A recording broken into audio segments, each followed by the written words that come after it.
All right, we're going to be getting into Isaiah now in our Reading the Bible in a Year plan. So let's talk about Isaiah. We'll give a little introduction here to Isaiah that will hopefully help us along. Isaiah is a long book. It's a long prophetic book, but it's actually not written by one single prophet named Isaiah. It's written by three prophets that we believe that wrote in the name of Isaiah. And it covers over a couple hundred years, actually. So we're going to kind of break this down a little bit. And it follows these chapters. So if you want to make a little note of this, feel free. So the first Isaiah is chapters 1 to 39. Second Isaiah goes chapters 40 to 55.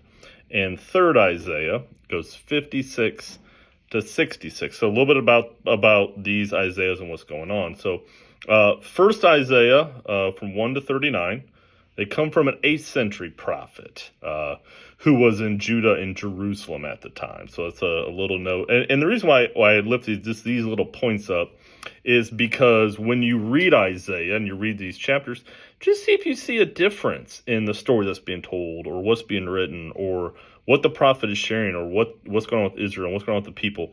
Because I think you'll see a difference and you can probably make sense that, that does make sense. Because if you read it just seeing this one prophet, it may get a little muddied, a little muddled. It may not quite make sense, but when you realize that there's three and broken up in these ways, it may help you to understand that, this prophet is talking about different things at different times, and each are dealing with different circumstances and different things going on. So that's why it's kind of important for us to know. So 1 to 39 is one prophet who is around the 8th century BCE. Right, BCE. So you're looking, 700, between 7 and 800 BCE. And he lived in Judah and Jerusalem. The second one is 40 to 55, and it comes from the prophet who wrote while in exile in the 6th century. So you're looking around the year 500 to 600, or 600 to 500 BCE, right? So we have that one. And they're in exile, so that's different than being in Jerusalem. There's just going to be a different way that prophet is writing about this and talking about their experience. And then you have chapters 56 to 66 were composed after Judah's return from exile. So you have prophet in Judah and Jerusalem, then they're exiled, and now they've returned. So you have these three different kind of contexts that these prophets are dealing with, and that affects how they're prophesying and how they see God at work, and what they're telling the people and their audience, right? Because again, prophets are an in-between God and an audience. And so sometimes prophets speak to kings. Sometimes they have a broader audience. In this instance, they're talking more to Israel as a whole.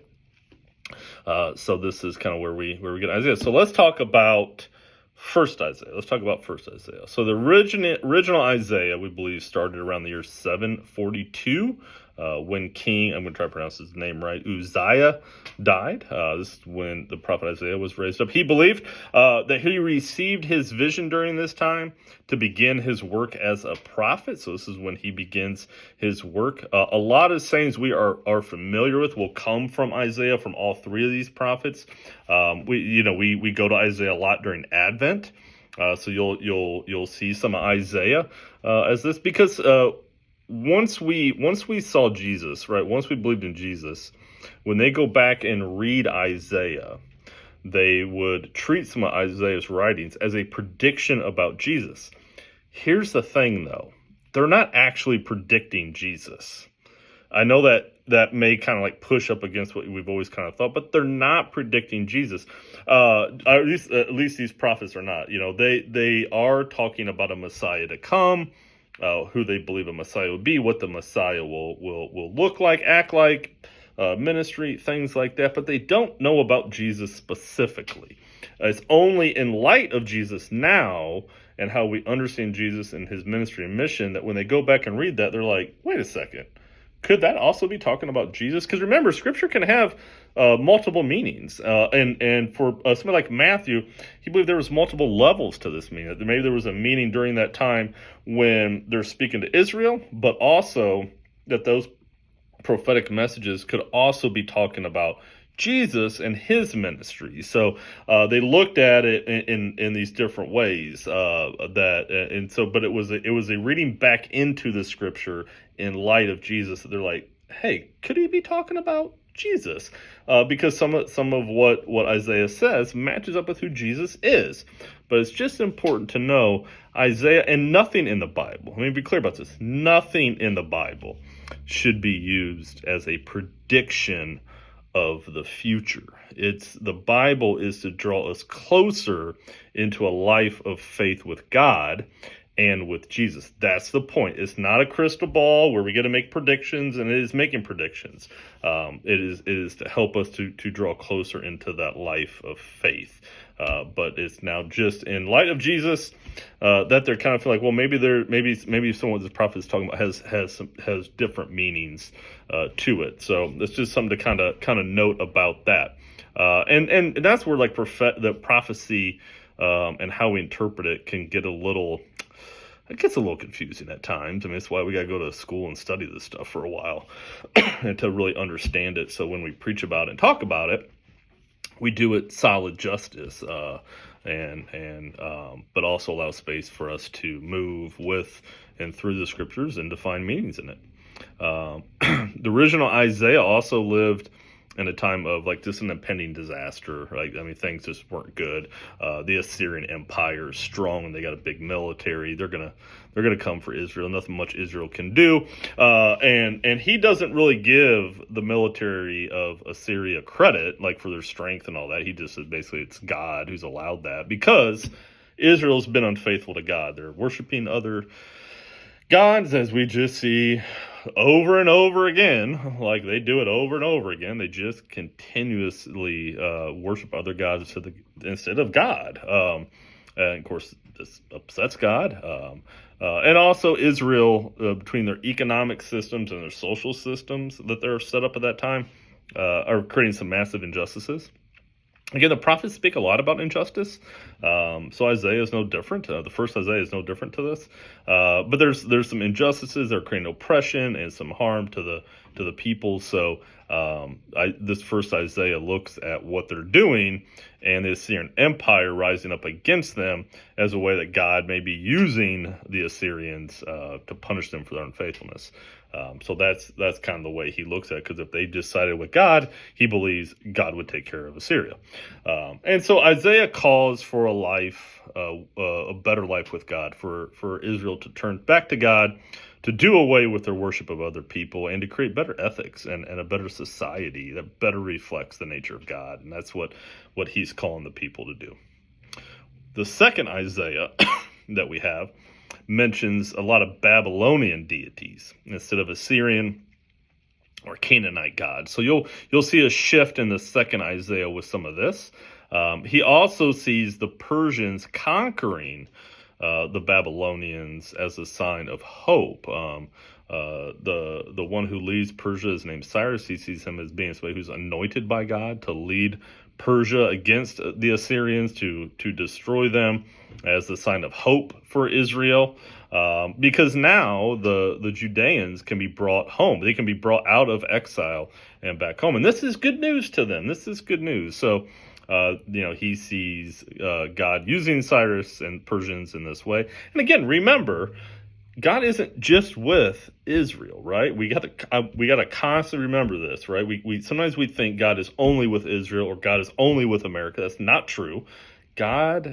All people are part of God's kingdom, are all God's children. So God is with the Persians and the Assyrians and Israel, just as anybody else. The thing with it, though, is Israel is God's chosen people. They're supposed to be an example to these other nations, and they're not being a good example. So God may use other people and other nations against Israel to get Israel to turn to God, and to realize how much they need God in their life, and God will be there to protect them and care for them. But dang it all, quit worshiping other gods like you always keep doing, right? They keep doing this over and over. We see this over and over throughout the prophets, throughout the Hebrew Bible. So yeah, it's something that we see. And second Isaiah, is there to remind Israel of their unfaithfulness. The unfaithfulness, this is what led them to the exile. If they were faithful, they never would have been exiled. They were unfaithful, so now they're exiled. And he's there to remind them of this. So that's a little bit about second Isaiah. Third Isaiah. Now, third Isaiah is around the year of 500 to 450 BCE. So you can already see between first and third Isaiah, it's about 300 years here, right? It's about 300 years that have occurred. So that's going on. So that's one reason why I think Isaiah is a longer book, because we're covering such a vast time frame, and you got three different people, three different prophets talking here. So he's part of a group that find themselves abused by the people of Israel, that find them abused and ignored at times. And he though, but even in the midst of that, he does understand that their suffering is necessary for the benefit of others. That is purposeful. He even ties their suffering to what will then be the suffering of Jesus. That's how people kind of read back into the suffering of third Isaiah as Jesus' suffering was necessary, as their suffering was necessary. And for them, they didn't know about a Messiah necessarily, or Jesus specifically, but more or less the idea that that sometimes if in a life of God, with God, his chosen people are going to suffer. If a Messiah comes, if God sends his son, he's going to suffer at the hands of others. That's just kind of how they make sense of their suffering. But it leads him to ask this really great question that we still ask today, man, why, if we're close to you, if we're your prophets, if we're your people, why do we have to suffer, right? Why do we have to suffer? Why is it hard? Why is it not easy? And that's just a great question to write down and just think about. I mean, I think there's maybe some answers to it. I don't know if any particular answer is exactly right, I think that question makes us think deeper and more expansively about God, about how God operates, and why are things easier for us? How would our faith change if a life of faith with God was really easy, if it was simple, if we got everything we asked for? Would it be stronger? Would it not be as strong? Would we treat God like a genie? Would we?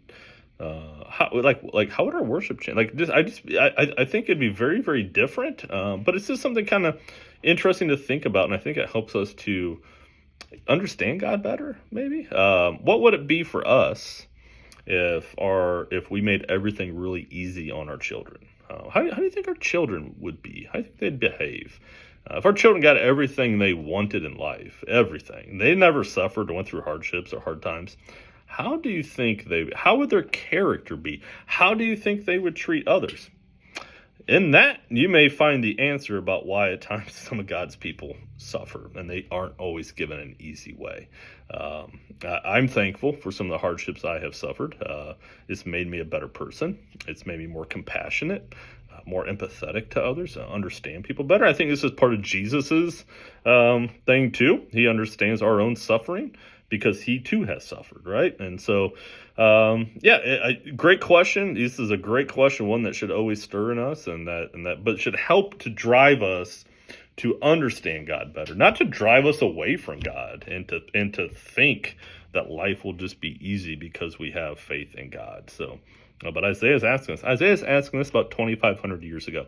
So we've been asking that question for a few thousand years now.